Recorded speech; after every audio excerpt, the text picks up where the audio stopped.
கர்த்தரை மகிமைப்படுத்தவும், கர்த்தருடைய வேத சத்தத்தை கேட்கவும், சத்தியத்தை தியானிக்கவும் தேவன் நமக்கு கொடுத்திருக்கிற இந்த பெரிதான கிருபைக்காக நம் ஆண்டுக்கு நன்றி செலுத்துவோமாக. இந்த நாளிலும் மிக அற்புதமாக சீடர்கள் என்றால் என்ன, ஏன் ஆண்டவராய் இயேசு கிறிஸ்து 12 சீடர்களை தன்னோடு கூட இருக்கும்படியாக தெரிந்து கொண்டார், சீடர்களை தெரிந்து கொண்ட நோக்கம் என்ன, சீடர்கள் என்றால் யார் என்பதையெல்லாம் நாம் இந்த நாளிலே கர்த்தருடைய பெரிதான கிருபையினாலே நாம் தியானிக்கும்படியாக இருக்கிறோம். நிச்சயமாகவே இந்த நாளின் சத்தியமானது நமக்கு மிகவும் ஆசீர்வாதமாக பிரயோஜனமாக இருக்கும் என்று நான் கர்த்தருக்குள்ளாக விசுவாசிக்கிறேன். நாம் யாவரும் ஜெபத்தோடு இந்த நாளின் சத்தியத்தை நாம் கேட்போம். கர்த்தர் நம்மை இந்த சத்தியத்தை கேட்கிற நம் ஒவ்வொருவரையும் அபிர்வதமாக ஆசீர்வதிப்பாராக. லியோ டால்ஸ்டாய் என்கிற ஒரு பிரசித்தி பெற்ற எழுத்தாளர் ஒருவர் இருந்தார். அவர் மிகவும் பிரசித்தி பெற்ற எழுத்தாளர். அவரை தெரியாதவர்கள் யாரும் இருக்க மாட்டார்கள். அவர் ஒரு முறை பூங்காவில் பார்க்ல அமர்ந்து கொண்டிருக்கும் போது அங்கே ஒரு சிறு பிள்ளை அந்த லியோ டால்ஸ்டாய் இடத்தில் வந்து, நீங்கள் என்னோடு விளையாட வேண்டும் என்று அந்த குழந்தை கேட்டுக்கொண்டது. அவரும் ஒரு சிறு குழந்தை கேட்கிறதே என்று தட்டி விடாமல் அந்த குழந்தை கூட அந்த பார்க்கில் கொஞ்ச நேரம் விளையாண்டு கொண்டிருந்தார். அப்பொழுது அந்த குழந்தை சொன்னது, எனக்கு நேரம் ஆகிறது, எங்க அம்மா தேடுவாங்க, நான் வீட்டுக்கு போக வேண்டும் என்று சொன்ன போது அந்த குழந்தையிடத்துல லியோ டால்ஸ்டாய் மிக பிரசித்தி பெற்ற எழுத்தாளர் சொன்னார், நீ வீட்டுக்கு போகும்போது உங்க அம்மாவிடத்துல சொல்லி, நான் இன்றைக்கு லியோ டால்ஸ்டாயோட விளையாண்டேன், அவரோடு கூட பார்க்கல விளையாண்டேன் என்று சொல்லு என்று அவர் சொன்னார். அதற்கு பதிலாக அந்த சிறு குழந்தை சொன்னது, நீங்களும் உங்க அம்மாவிடத்துல போய் சொல்லுங்கள், ஏஞ்சல் என்கிற சிறு குழந்தையோடு நீங்க விளையாண்டீங்கன்னு உங்க அம்மாட்ட சொல்லுங்க என்று சொன்னது லியோ டால்ஸ்டாய்க்கு ரொம்ப ஆச்சரியமாகவும் வியப்பாகவும் இருந்தது. பொதுவாக மிக பிரசித்தி பெற்ற எழுத்தாளர் லியோ டால்ஸ்டாய் கூட இந்த குழந்தை விளையாண்டது என்று தாயிட்ட சொன்னால் இந்த தாய் எவ்வளவு சந்தோஷப்படுவார்கள் என்று அவர் சொல்ல, அந்த குழந்தை சொன்னது, ஏஞ்சல் என்கிற சின்ன சிறு பிள்ளையோடு நீங்க விளையாண்டீங்க உங்க அம்மாட்ட போய் சொல்லுங்க என்று அந்த குழந்தை சொன்னது அவருக்கு மிகவும் ஆச்சரியமாக இருந்தது. காரணம் என்னவென்றால், அந்த சிறுமிக்கு தெரியல எவ்வளவு பெரிய பிரசித்தி பெற்ற ஒரு மனிதனிடத்துல கொஞ்ச நேரம் விளையாண்டு இருக்கிறோம் என்று அந்த குழந்தைக்கு தெரியல. ஆனால் அந்த குழந்தை, அவர் என்ன லியோ டால்ஸ்டாய் என்ன, என் பேரு ஏஞ்சல், என்னைய தெரியட்டும் உங்க அம்மாவுக்கு என்று சொன்னது அவருக்கு மிகவும் ஆச்சரியமாக இருந்தது. நாம் சிறு பிள்ளைகளை போல ஆவது ரொம்ப கடினமான ஒரு காரியமாகத்தான் இருக்கிறது. அன்பானவர்களே, சீடர்கள் யார் என்றால், குருவை போலவே இருக்கிறவர்கள் சீடர்கள், குருவை போலவே நடக்கிறவர்கள், குருவை போலவே பேசுகிறவர்கள், குருவை போலவே வாழுகிறவர்கள் மெய்யான சீடர்களாக இருக்கிறார்கள். மார்க்குவின் சுவிசேஷம் 1வது அதிகாரத்திலே 17வது வசனத்தில் நாம் இவ்விதமாக வாசிக்கிறோம். இயேசு அவர்களை நோக்கி என் பின்னே வாருங்கள், உங்களை மனுஷரை பிடிக்கிறவர்களாக்குவேன் என்றார். உங்களை மனுஷரை பிடிக்கிறவர்களாக்குவேன் என்றார். சீடத்துவம் என்றால், ஒரு சீடன் என்றால் அல்லது சீடர்கள் என்றால் 3 அம்சங்களை உடையதாக இந்த வேத வசனம் நமக்கு சொல்லுகிறது. இந்த வேத வசனத்திலே நீங்கள் கவனித்து பார்ப்பீர்களானால் 3 காரியங்கள் மார்க்குவின் சுவிசேஷம் 1வது அதிகாரத்திலே 17வது வசனத்தில் நாம் வாசித்தோம் இல்லையா? இந்த வசனத்திலே இயேசு அவர்கள் நோக்கி 3 காரியத்தை சொல்லுகிறார். சீடர்கள் என்றால் யார் என்றால், ஒன்று அவரை பின்பற்றி வருகிறவர்கள், அவர் எங்கே போனாலும் அவரோடு கூட வருகிறவர்கள், அவரோடு கூட இருக்கிறவர்கள், அவர் எங்கே தங்கினாலும் அங்கே தங்குகிறவர்கள், அவர் என்ன ஆகாரம் என்ன உணவு உண்கிறாரோ அதை உண்கிறவர்கள் என் பின்னே வருகிறவர்கள் என்று ஆண்டவராய் இயேசு சொல்லுகிறார். இரண்டாவதாக அந்த சீடர்களை குறித்து அவர் என்ன சொல்றார் என்று சொன்னால், உங்களை எப்படி ஆக்குவேன் என்று சொல்லுகிறார், உங்களை மாற்றுவேன் என்று சொல்லுகிறார், உங்களை உருவாக்குவேன் என்று சொல்லுகிறார், அவரை போல மாற்றப்படுவீர்கள் என்று சொல்லுகிறார், உங்களை ஆக்குவேன் என்று சொல்லுகிறார். என் பின்னே வாருங்கள், உங்களை ஆக்குவேன், உங்களை உருவாக்குவேன், உங்களை மாற்றுவேன் என்று ஆண்டவராய் இயேசு கிறிஸ்து சொல்லுகிறார். அப்படின்னா இரண்டாவது, ஒரு சீடன் என்றால் அவன் குருவை போல மாறுகிறவனாக இருக்க வேண்டும். குருவை போல மாற்றம் அடைகிறவன் ஒரு சீடனாக இருக்க முடியும். மூன்றாவதாக ஆண்டவராக இயேசு கிறிஸ்து தாமே மார்க் 1:17 சொல்லுகிறார், மனுஷர்களை பிடிக்கிறவர்களாக்குவேன். அவர்களுக்கு ஒரு வேலையை வைத்திருக்கிறார், அவர்களுக்கு ஒரு பணி நியமிக்கப்பட்டிருக்கிறது. சீடர் என்றால் வெறுமனே இயேசுவை பின்பற்றுவர்கள் மாத்திரமல்ல, சீடர் என்றால் இயேசு போதிக்கிற கற்பிக்கிற காரியங்களை பின்பற்றுகிறவர்கள் மாத்திரமல்ல, அந்த சீடர்களை போல வாழுகிறது மாத்திரமல்ல, அந்த குருவை போல மாறுகிறவர்கள் மாத்திரமல்ல, அந்த குரு என்ன காரியத்திற்காக அனுப்பப்பட்டாரோ, குரு எதற்காக இந்த உலகத்திற்கு வந்தாரோ, அனுப்பப்பட்டாரோ, அந்த வேலையை செய்வதற்காக ஆண்டவர் சீசர்களை நியமித்திருக்கிறார்.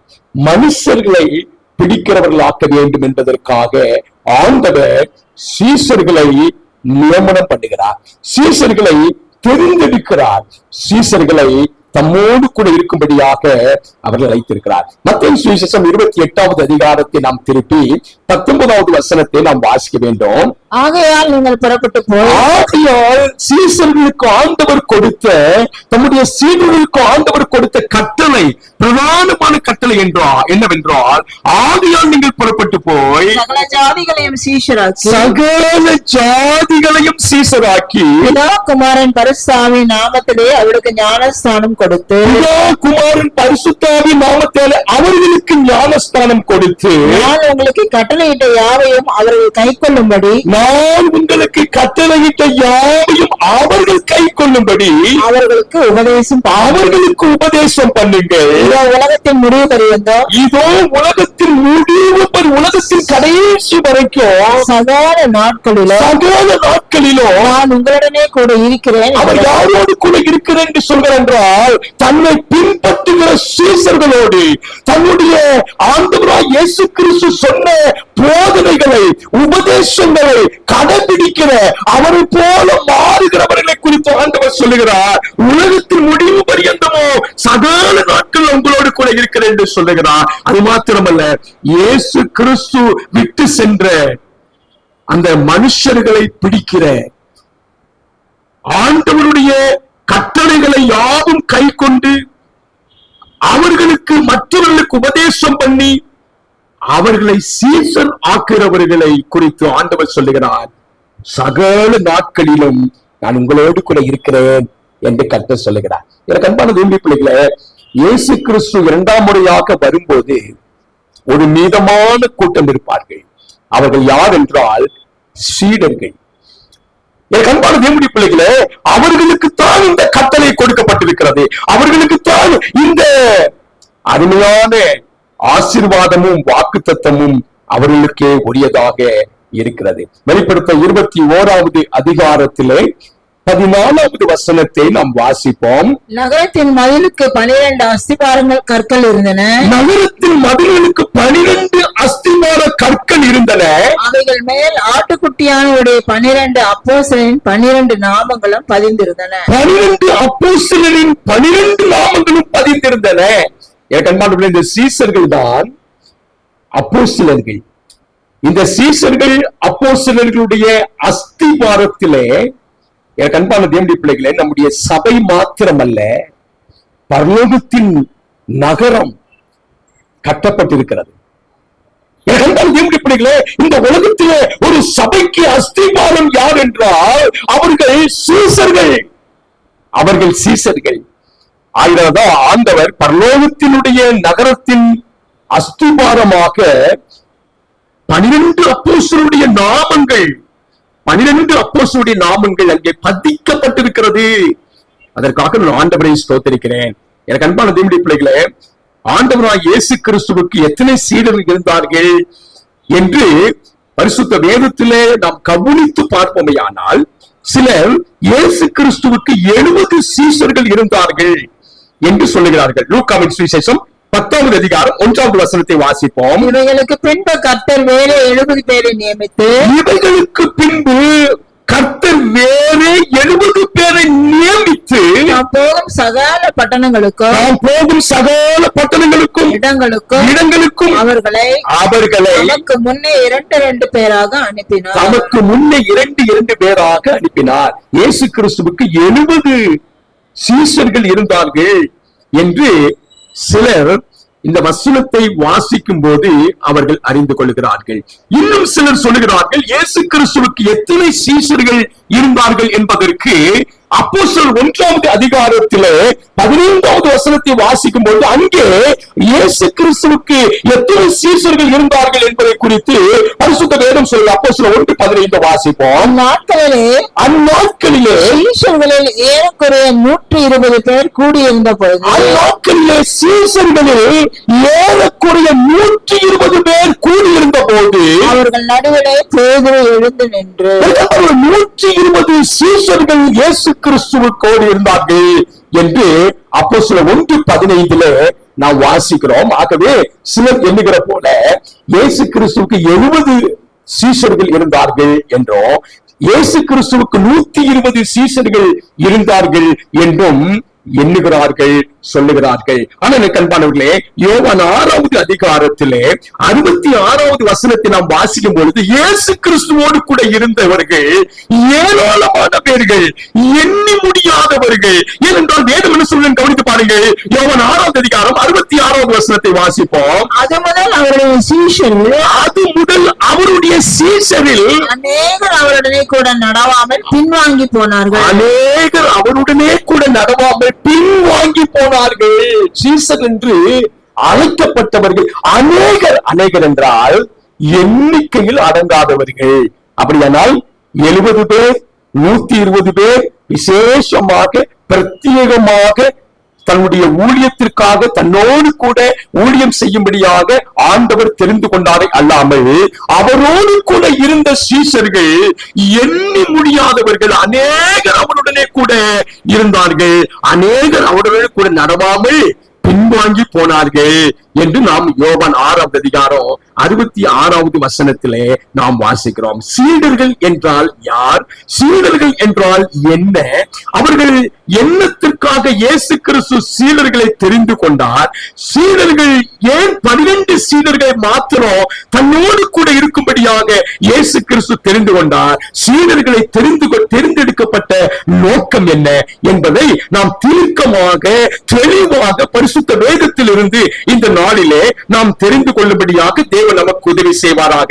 எப்படி இயேசு சீஷர்களை தெரிந்து கொண்டார்? சீடர்களை ஆண்டவராய் இயேசு கிறிஸ்து தெரிந்து கொள்ளும் போது, அதாவது அவரோடு கூட இருக்கும்படியாக 12 சீஷர்களை இயேசு கிறிஸ்து தெரிந்து கொள்ளும் போது அவர் எப்படி தெரிந்து கொண்டார் என்பதை நாம் பரிசுத்த வேதாகமத்தில் அவருடைய சுவிசேஷங்களிலே நாம் வாசிக்கிறோம். அவர் எப்படி தெரிந்து கொண்டார் என்பதை லூக்காவின் சுவிசேஷம் 6வது அதிகாரம் 12வது வசனத்திலே நாம் வாசிக்க வேண்டும். அந்நாட்களிலே அவர் ஜெபம் பண்ணும்படி ஒரு மலையின் மேல் ஏறி முழுவதும் தேவனை நோக்கி ஜெபம் பண்ணி கொண்டு இருந்தார். இரவு முழுவதும் ஜெபம் பண்ணி கொண்டிருந்தார். எதற்காக என்றால், தன்னோடு கூட இருக்கும்படியாக 12 சீஷர்களை தெரிந்து கொள்வதற்காக.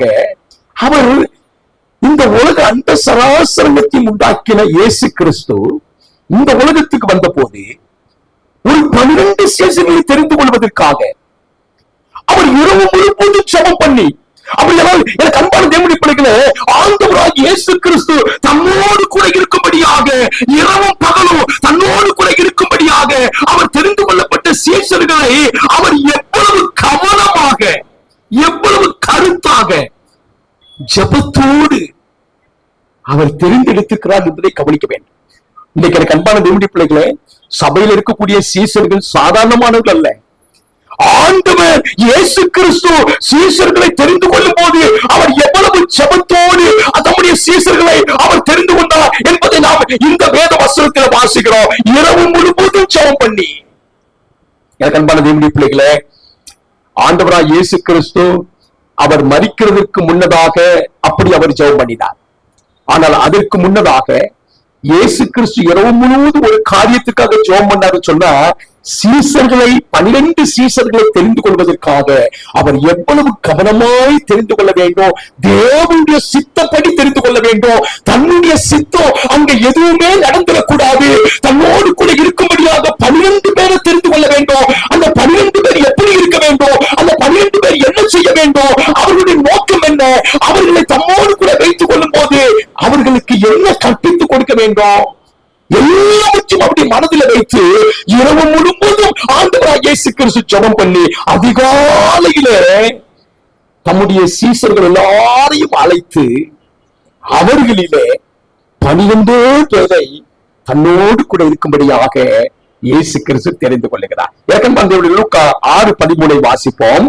பொழுது விடிந்த போது அவர் தம்முடைய சீஷர்களை வரவழைத்து அவர் எல்லோரையும் வரவழைத்து 12 பேரை அவர்கள் என்ன அர்த்தம், அநேக சீஷர்கள் இயேசு கிறிஸ்துவுக்கு இருந்தார்கள், அநேக சீஷர்கள் இயேசுவை பின்பற்றி வந்தார்கள். ஆனால் அவர்களில் 12 பேரை தெரிந்து கொண்டு அவர்களுக்கு அப்போஸ்தலர் என்று பெயரிட்டார். இந்த 12 பேருக்கு மாத்திரம் ஒரு பிரத்யேக பெயரை வைக்கிறார். அப்போஸ்தலர் என்கிற பெயரை வைக்கிறார். மற்ற சீஷர்கள் அநேகர் இருந்தாலும் இந்த 12 பேருக்கு அப்போஸ்தலர் என்று பெயரையும் அவர் வைக்கிறார். தேவனுடைய பிள்ளைகளே, அவர் இரவு முழுவதும் எதற்காக ஜெபம் பண்ணார் என்று சொன்னால், இந்த 12 பேரை தெரிந்து கொள்வதற்காகவோ அவர்களுக்கு அப்போஸ்தலர் என்கிற பெயர் வைக்க வேண்டும் என்பதற்காகவோ அவர்களை தம்மோடு கூட வைத்துக் கொள்ளும்படியாகவோ அவர்களுக்கு என்னென்ன வேலைகள் நியமிக்க வேண்டும். இயேசு கிறிஸ்து சீசர்களை தெரிந்து கொண்டது மாத்திரமல்ல, அவர்களுக்கு ஒவ்வொருவருக்கும் ஒவ்வொரு வேலையை நியமித்திருந்தார்.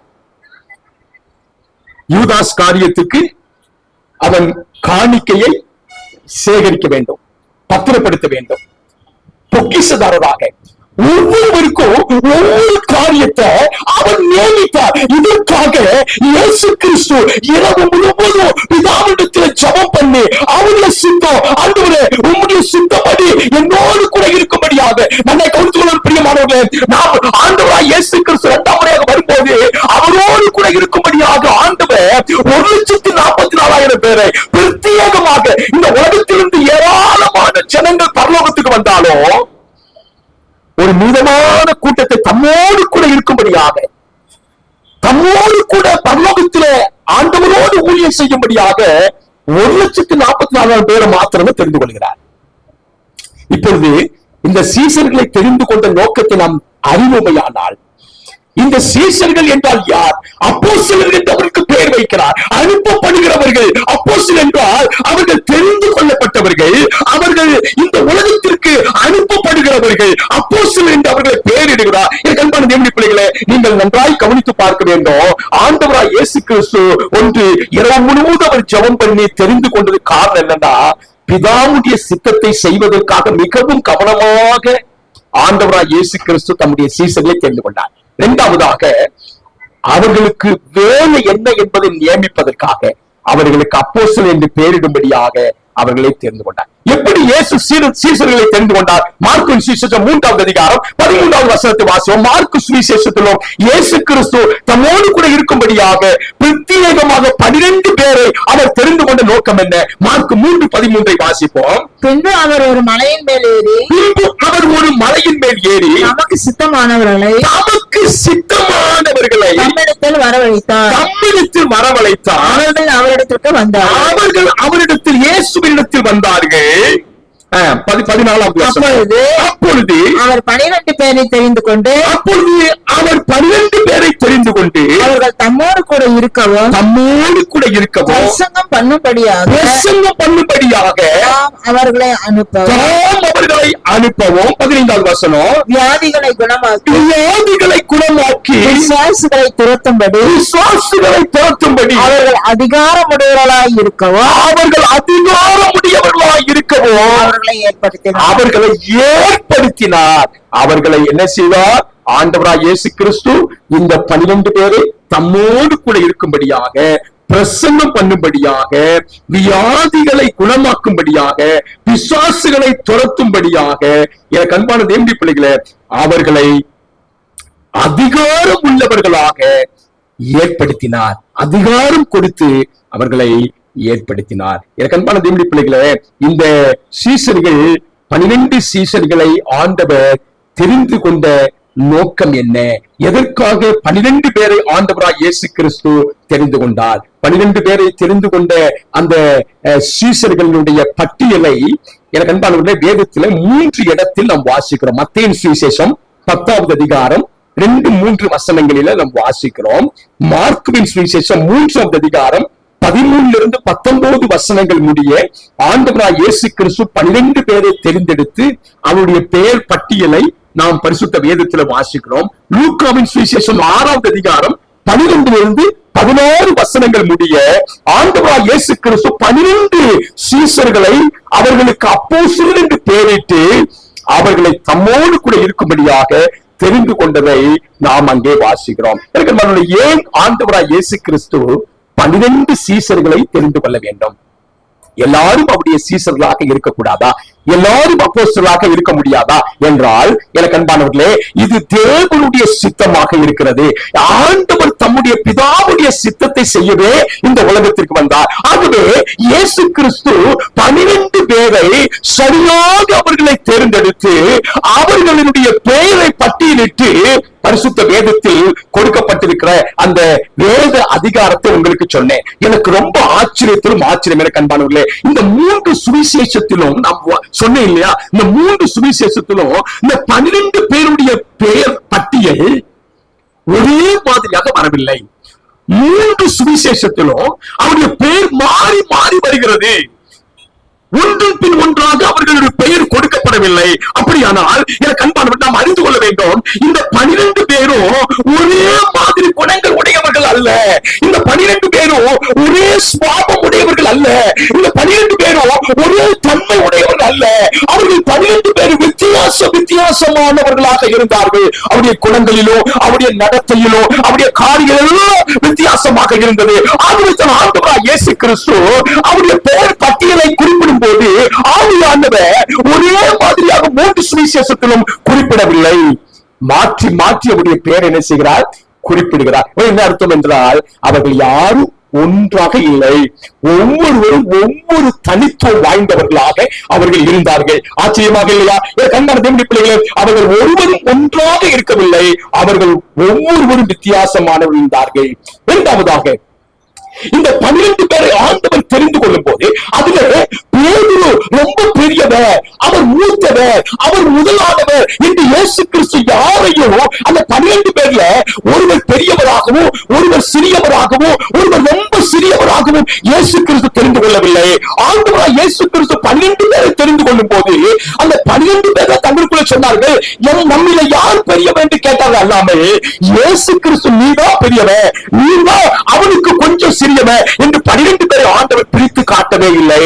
12 பேரையும் ஒன்றாகவே கர்த்தர் பாவித்தார். ஒன்றாகவே அவர்கள் நடத்தினார். அவர்களுக்கு வித்தியாசமான தன்மை இருந்திருக்கலாம், வித்தியாசமான குணங்கள் இருந்திருக்கலாம். ஆனால் அவர்களில் இயேசு கிறிஸ்து, பேதுரு ரொம்ப பெரியவன், பேதுரு தான் முதலாவது, யோவான் அதற்கு அடுத்து, யாக்கோபு அதை அடுத்து என்று இயேசு கிறிஸ்து வேதத்தில் எங்கேயுமே சொல்லவில்லை. அதனால்தான் சீசர்கள் தங்களுக்குள்ள யார் பெரியவன் என்று சொல்ல ஆரம்பித்தார்கள். ஏனென்றால் இயேசு கிறிஸ்து யாரையும் நீதான் பெரியவன் என்று என்ன செய்யவில்லை, சொல்லவில்லை. சீடத்துவம் அப்போஸ்தலர் என்று சொல்லும் போது அவர்களை யார் பெரியவன் யார் சிறியவன் என்பதை இல்ல. பிரியமானவர்களே, நீங்க பிரிப்புவாக இருக்கலாம். ஒரு சாதாரணமாக ஒரு யூதா ஆஸ்காரியத்தை கூட இருக்கலாம். ஆனால் ஆண்டவர் யாரையுமே பிரித்து காட்டவே இல்லை, எல்லாரையும் ஒன்றாக பாவித்தார். மூன்றாவதாக ஆண்டவராய் இயேசு கிறிஸ்து ஒருவருக்கு ரொம்ப முக்கியத்துவம் கொடுத்து இன்னொருவருக்கு முக்கியத்துவம் கொடுக்காமல் இருக்கவில்லை. ஒருவருக்கு ரொம்ப முக்கியமான பொறுப்பை கொடுத்துட்டு இன்னொருவருக்கு முக்கியமில்லாத ஒன்றுமே பிரயோஜனம் இல்லை என்று சொல்லவே இல்லை. இந்த 12 பேரும் படிப்பறிவு இல்லாதவர்கள். இந்த 12 பேரும் அந்த பரிசேயர் போல சதுசேயர் போல இந்த வேதத்தை கரைத்து குடித்தவர்கள் எல்லாம் இல்லை. ஆனால் எனக்கு அன்பான தேவனுடைய பிள்ளைகளே, அந்த 12 பேரை இயேசு கிறிஸ்து தெரிந்து கொள்ளும் போது அவர்கள பேதுரு ரொம்ப முக்கியமானவன் அல்லது யோவான் பேதுருவோட முக்கியமானவன் என்று இயேசு கிறிஸ்து யாரையும் ரொம்ப முக்கியமானவன் என்று சொல்லவே இல்லை. அவருக்கு எல்லாருமே சமமாக அவருடைய பார்வையில் இருக்கிறார்கள். எனக்கு இன்றைக்கு சில சபையில பேதுரு தான் ரொம்ப பெரியவர், அதனால இந்த சபையை பேதுரு மேல கட்டுவேன் இல்லைங்க, இயேசு கிறிஸ்து மேலதான் இந்த சபை கட்டப்படுது. பேதுரு அஸ்திபாரமா, அது பேதுருவானாலும் அது பிலிப்பானாலும் சரி, அது 12 சீசர்கள் யாரா இருந்தாலும் சரி, அவர்கள் அஸ்திபாரமா தான் இருக்கணும். மூளைக்கல் ஆண்டவரா இயேசு கிறிஸ்துவா. எனக்கு அன்பான தேவனுடைய பிள்ளைகளே, ஆகவே யாருக்கும் முக்கியத்துவம் ஆண்டவர் கொடுக்கவே இல்லை, எல்லாருக்கும் முக்கியத்துவம் கொடுத்தாரு.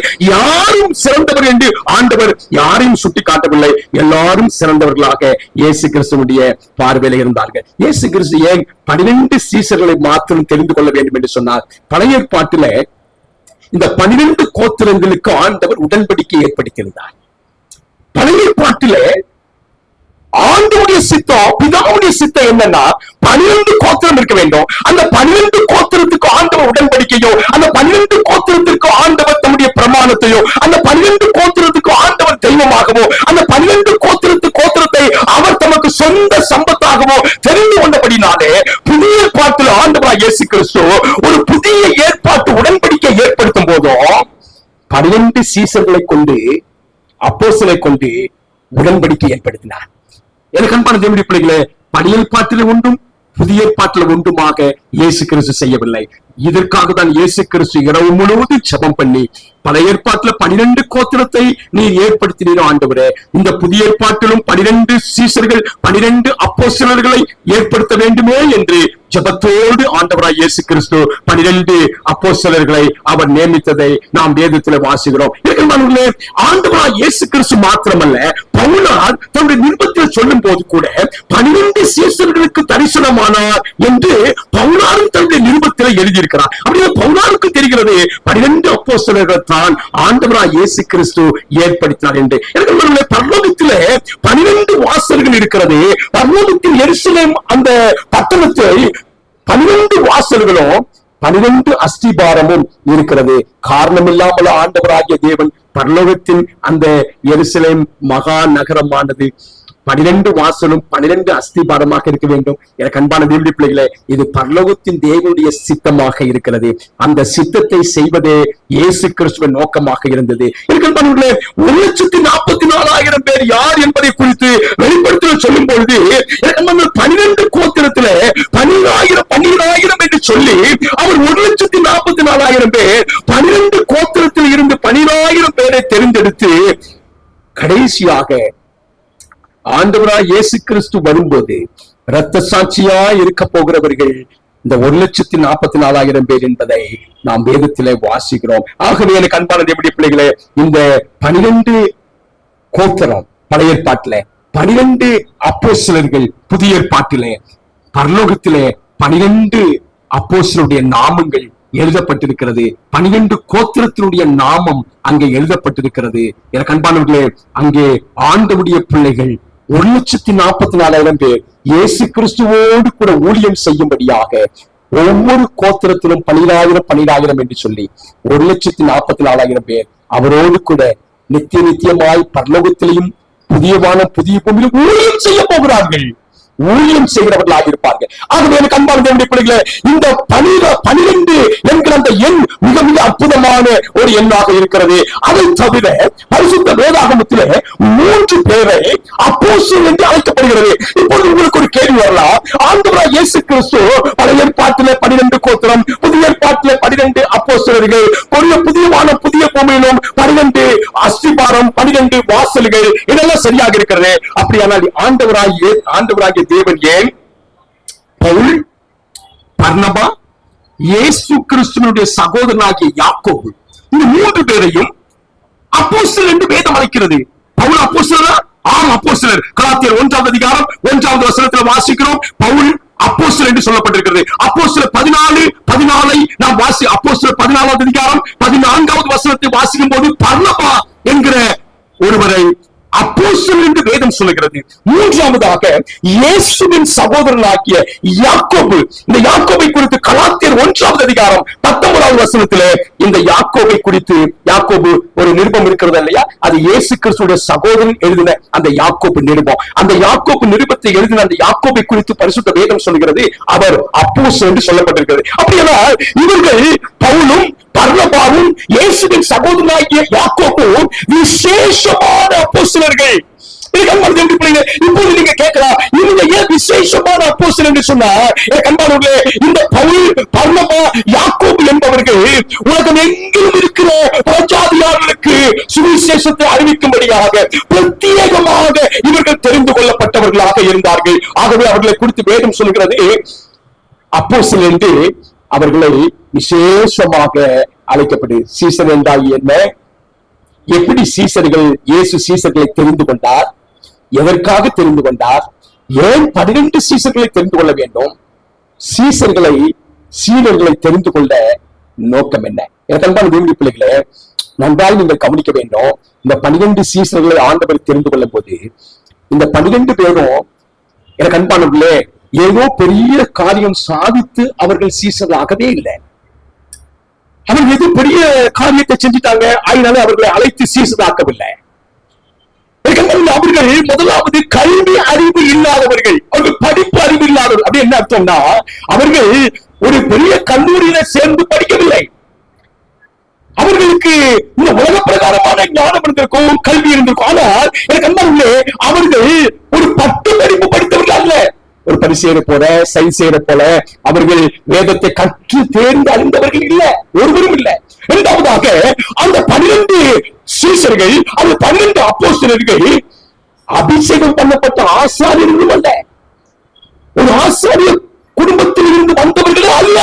நன்றாக கவனிக்க வேண்டும். எனக்கு அன்பான தேவனுடைய பிள்ளைகளே, நாம் இப்பொழுது இந்த சீடத்துவத்தை குறித்து படிக்கும் பொழுது, அல்லது எனக்கு அன்பானவர்களே இந்த அப்போஸ்தலரை குறித்து படிக்கும் போது நீங்க அறிந்து கொள்ள வேண்டும், இந்த 1,44,000 பேரை ஆண்டவர் பிரத்யேகமாக விசேஷமாக தம்மோடு கூட இருக்கும்படியாக, பரலோகத்தில் அவரோடு ஊழியம் செய்யும்படியாக, புதிய வானம் புதிய பூமியிலும் அவரோடு கூட நித்தியமாக இருக்கும்படியாக ஊழியம் செய்யும்படியாக 1,44,000 பேர் தெரிந்து கொண்டாரே, அவர்களை எப்படி தெரிந்து கொண்டார், எப்படி தெரிந்து கொள்ள என்பதை நாம் இந்த சீடர்களை தெரிந்து கொள்ளும் விதத்தில் நாம் அறிந்து கொள்கிறோம். அவர்கள் அபிஷேகம் பண்ணப்பட்ட பெரிய ஆசாரியர்கள் அல்ல. அவர்களுக்கு தவறுகள் இருந்தது. அவர்கள் ரொம்ப பலவீனமாக இருந்தார்கள். ஒருத்தன் காட்டிக் கொடுக்கிறவனாக இருந்தா, ஒருத்தன் தூசிக்கிறவனாக இருந்தா, ஓடி போகிறவர்களாக இருந்தார்கள். தங்களில் யார் பெரியவர் என்று சொல்லிக் கொள்ள இருந்தார்கள். அவர்களுக்குள்ள போட்டி இருந்தது. அவர்கள் அந்த நாட்களில் உட்கார வேண்டும், நாம் ஒரு சிறப்பான இடத்தில் இருக்க வேண்டும் என்கிற எண்ணம் எல்லாம் அவர்களுக்கு இருந்தது. அவர்களை யாரிடத்தில் தவறு இல்லாமல் இருக்கவில்லை, அவர்கள் பலவீனர்களாகத்தான் இருந்தார்கள். ஆனால் இந்த 12 பேருக்குள்ள இந்த ஒரு பெரிய மிக முக்கியமான காரியம் என்னவென்றால், அவர்கள் எல்லோரும் இயேசுவை மேசியாவாக ஏற்றுக்கொண்டார்கள். இவர் அபிஷேகம் பண்ணப்பட்ட மேசியா, இவர்தான் நம்முடைய ரட்சகர், நம்முடைய மீட்பர் என்பதை அவர்கள் நன்றாக அறிந்திருந்தார்கள். நல்லா கவனிக்க வேண்டும். ஒரு சீடனுக்கு இருக்க வேண்டிய மிக முக்கியமான ஒரு தன்மை என்னன்னா, படிப்பறிவு, அபிஷேகம், வல்லமை, அதெல்லாம் அவர் கொடுப்பாருங்க. அதெல்லாம் நம்ம எங்கேயும் வாங்க முடியாது, அவர் தருகிறார். தவறே இல்லாம பலவீனமே இல்லாம யாருமே இருக்கவில்லை. ஆனால் அவரிடத்திலிருந்து என்னன்னா, இயேசு கிறிஸ்து மேசியா என்பதை அவர்கள் அறிக்கையிட்டார்கள். இயேசு கிறிஸ்து தான் அபிஷேகம் பண்ணப்பட்டவர். அவர்தான் இந்த உலகத்தின் பாவத்தை சுமந்து தீர்க்கிற தேவ ஆட்டுக்குட்டி, நம்மை மீட்கும்படியாக வந்திருக்கிறார். அவர் நம்முடைய ரட்சகர் என்பதை அவர்கள் எல்லோரும் 12 பேரும் அறிந்திருந்தார்கள். அவர்கள் எல்லாரும் தன்னுடைய வீட்டையும் தன்னுடைய பெற்றோரையும் தங்களுக்கு உண்டான எல்லாவற்றையும் விட்டு இயேசுவை பின்பற்றி போனார்கள். அவர்கள் எதுவுமே எடுத்துக்கொண்டு போகவில்லை. இயேசு அழைத்த போது அவர்கள் எதையும் எடுத்துக்கொண்டு போகவில்லை, எல்லாவற்றையும் விட்டு விட்டு அவர்கள் போனார்கள். இன்றைக்கு எனக்கு அன்பான தேவனுடைய பிள்ளைகளே, சற்று நாம் யோசித்து பார்ப்போம். நான் ஒரு சீடனா? நான் ஆண்டவருக்கு ஒரு உண்மையான சீடனா? அல்லது அந்த 1,44,000 பேர்ல நான் இருப்பேனா அப்படின்னா கொஞ்சம் யோசித்து பார்க்க வேண்டும். நான் இயேசுவை மேசியாவாக அறிந்திருக்கிறேனா? இயேசு கிறிஸ்துவை நான் எல்லாவற்றையும் விட்டு விட்டு நான் பின்பற்றுகிறவனாக இருக்கிறேனா? அல்லது இந்த உலகத்துல எனக்கு ஏதாவது விருப்பம், நாட்டம், ஆசை இருக்குதா அப்படின்னா சீடர்களாக இருக்க முடியாது. அவரை பின்பற்றலாம், யாரும் அவரை பின்பற்றலாம்.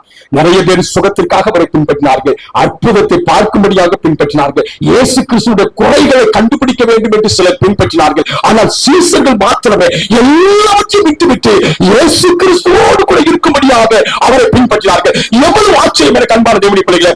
அடுத்தபடியாக நாம் இந்த சீசர்களை பார்க்கும்போது அவர்கள் இயேசுவுக்காக தன் உயிரையும் கொடுக்க ஆயத்தமாக இருந்தார். தன் உயிரையும் கொடுக்க ஆயத்தமாக இருந்தார்கள். அவர்கள்தான் உண்மையான சீசர்கள். எனக்கு அன்பான தேவனுடைய பிள்ளைகளே, நீங்கள் அறிந்து கொள்ள வேண்டும், ஆண்டவருடைய வருகைக்கு முன்பதாக ஆண்டவருடைய பிள்ளைகளுக்கு வருகிற உபத்திரவம், பாடுகள் அநேகமாக இருக்கும். அப்போது இயேசு கிறிஸ்துவுக்காக உயிரை கொடுக்க ஆயத்தமாக இருக்கிற ஒரு சிறிய கூட்டம் இருப்பார்கள். அவர்கள் தான் 1,44,000 பேர். அவர்களை தமக்காக தம்மோடு கூட இருக்கும்படியாக, தம்முடைய ஊழியத்தை செய்யும்படியாக, அவரோடு கூட அந்த ஆலயத்தில் அவரோடு ஊழியம் செய்யும்படியாக அழைக்கப்பட்ட, தெரிந்து கொள்ளப்பட்ட பிரத்யேகமான விசேஷமான சீசர்களாக, அப்போஸ்தலர்களாக தேவனுடைய பிள்ளைகள் இருக்க போகிறார். எனக்கு அன்பான தேவனுடைய பிள்ளைகளே, இப்பொழுது ரொம்ப ஆச்சரியம் என்னன்னா, நல்லா கவனிச்சுட்டே வாங்க. இந்த லூக்காவின் சுவிசேஷத்துல 6வது அதிகாரத்துல இயேசு கிறிஸ்து இரவு முழுவதும் ஜெபம் பண்ணி 12 சீசர்களை ஏற்படுத்தி அவர்களை நியமித்து என்றால் அவர்களுக்கு வேண்டிய பணிகளை கொடுத்து அவர் என்னென்ன செய்ய வேண்டும் என்று சொல்லி அவர்களை தம்மோடு கூட இருக்கவும், அவர்கள் தம்மோடு கூட ஊழியம் செய்யவும், பிரசங்கம் பண்ணவும், வியாதிஸ்தர்களை குணமாக்கவும், எனக்கு அன்பான பிசாசுகளை துரத்தவும் அவர்களை பிரத்யேகமாக தனக்காக நியமித்த போது லூக்காவின் சுவிசேஷம் 6வது அதிகாரத்துல ஆசீர்வாத மலை பிரசங்கத்தை அந்த சீசலுக்கு கொடுக்கிறார். தெரிந்து கொள்ளப்பட்ட, நன்றாய் கவனிக்க பிரியமான தேவனுடைய பிள்ளைகளே, தெரிந்து கொள்ளப்பட்ட சீசர்களுக்கு, தெரிந்து கொள்ளப்பட்ட அப்போஸ்தலர்களுக்கு அவர் மலை பிரசங்கத்தை சொல்லுகிறார். அந்த மலை பிரசங்கம் யாருக்கு என்றால் இந்த 12 பேருக்கு ஆண்டவர் மலை பிரசங்கம் கொடுக்கிறார். எனக்கு அன்பான தேவனுடைய பிள்ளைகளே, இன்றைக்கு இந்த மலை பிரசங்க ஆசீர்வாதம் இருக்கிறது. ஆசீர்வாத மலை பிரசங்கம் இருக்கு. அது யாருக்கு தெரியுமா? தெரிந்து கொள்ளப்பட்ட சீசர்களுக்கு, அப்போஸ்தலர்களுக்கு. இப்போ அந்த மலை பிரசங்கத்துல இயேசு கிறிஸ்து ஒரு 4 காரியத்தை லூக்காவின் சுவிசேஷம் 6வது அதிகாரத்துல சொல்லுகிறார். நீங்க 6வது அதிகாரத்தில் நீங்கள் வாசிக்கும் பொழுது அவர் ஜெபம் பண்ணி 12 பேரை அவர் தமக்காக தெரிந்து கொண்டு அவர்களுக்கு போதித்த போதனை, ஆசீர்வாதம், அவர்களுக்கு சொன்ன மலை ஆசீர்வாதம், ஆசீர்வாத மலை பிரசங்கம் என்னன்னா லூக்காவின் சுவிசேஷம் 6வது அதிகாரம் 20வது வசனத்தை வாசிப்போம். அவர் தம்முடைய சீஷர்களை நோக்கி பார்த்து, அப்பொழுது அவர் தம்முடைய சீஷர்களை தெரிந்து கொள்ளப்பட்ட அப்போஸ்தலர்கள் என்று அழைத்தாரே, அந்த 12 பேரை அவர்களை நோக்கி பார்த்து, தரித்திரராகிய நீங்கள் பாக்கியவான்கள்.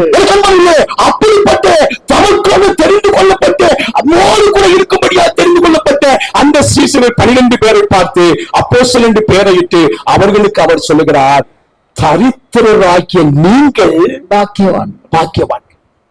இன்னைக்கு சீடனா இருக்கணும்னா நிறைய பேர் நினைக்கிறாங்க தெரியுமா? பெரிய கோடீஸ்வரனா இருக்கணும். எனக்கு அன்பான தேவனுடைய பிள்ளைகளே, இயேசு கிறிஸ்து தாமே சொல்லுகிறார், தரித்திரராகிய நீங்கள் பாக்கியவான்கள், தேவனுடைய ராஜ்யம் உங்களுடையது. எனக்கு அன்பான தேவனுடைய பிள்ளைகளே, எவ்வளவு பாக்கியம் எனக்கு அன்பானவர்களே. இந்த உலகத்திலே நாம் தரித்திரர்களாக இருந்தா, இந்த உலகத்திலே நமக்கு எதுவுமே நிலையில்லை, எதுவுமே நமக்கு இல்லைன்னு நம்முடைய நிலைமை இருந்துச்சுன்னா, இந்த உலகத்திலிருந்து நம்ம எதுவுமே நம்ம பரலோகத்திற்கு புதிய பூமிக்கு எடுத்துக்கொள்ள போவதில்லை என்பது நமக்கு அறிவு இருந்துச்சுன்னா, பரிசுத்த வேதம் சொல்லுகிறது, நீங்கள் பாக்கியவான்கள். தேவனுடைய ராஜ்யம் யாருக்குரியது? உங்களுடையது. யாருடையது? சீடனுக்குரியது.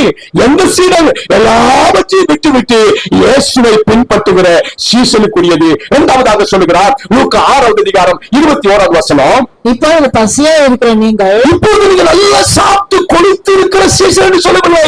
நீங்க பசியா இருக்கிற நீங்கள் பாக்கியவான்கள், பாக்கியவான்கள். திருப்தி அடைவீர்கள். எங்க திருப்தி அடைவோம் என்று சொன்னார்? இயேசு கிறிஸ்து இரண்டாம் முறையாக வரும்போது ஆண்டவர் நம்ம திருப்தி அடையும்படியா அவரோடு கூட அந்த பந்தியில உட்கார்ந்து அவர் உண்கிற ஒரு பெரிய பாக்கியத்தை கர்த்தர் நமக்கு கொடுக்க போகிறார். அந்த கல்யாண விருந்து நமக்காக ஆயத்தமாக்கப்பட்டிருக்கிறது.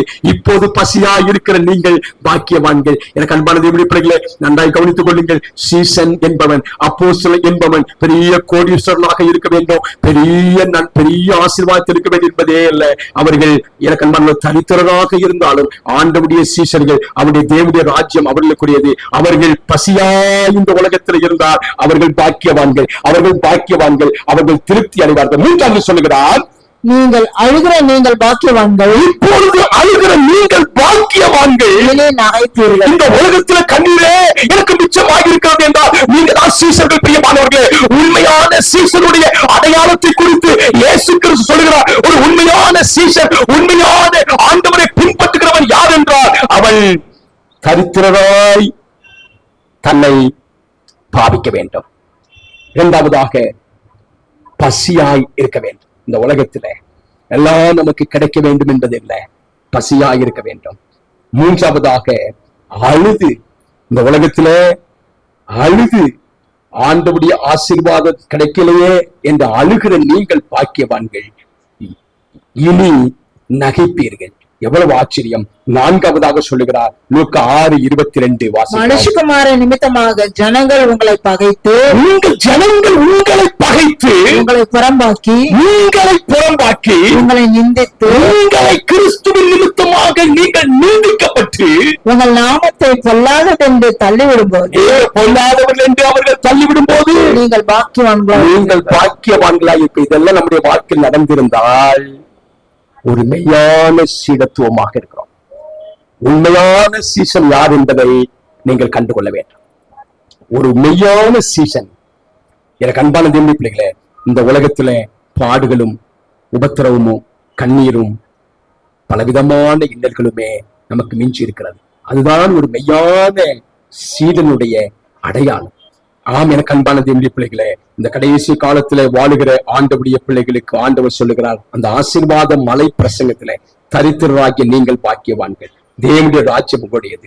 இப்பொழுது பசியாக இருக்கிற நீங்கள் பாக்கியவான்கள், திருப்தி அடைவீர்கள். இப்பொழுது அழுகிற நீங்கள் பாக்கியவான்கள், இனி நகைப்பீர்கள். மனுஷகுமாரன் நிமித்தமாக ஜனங்கள் உங்களை பகைத்து, உங்களை புறம்பாக்கி, உங்களை நிந்தித்து, உங்கள் நாமத்தை பொல்லாதது என்று தள்ளிவிடும் போது நீங்கள் பாக்கியவான்களாய் இருப்பீர்கள். கர்த்தருடைய வேதம் சொல்லுகிறது. அப்போஸ்தலர் 1வது அதிகாரம் 8வது வசனத்தை வாசிப்போம்.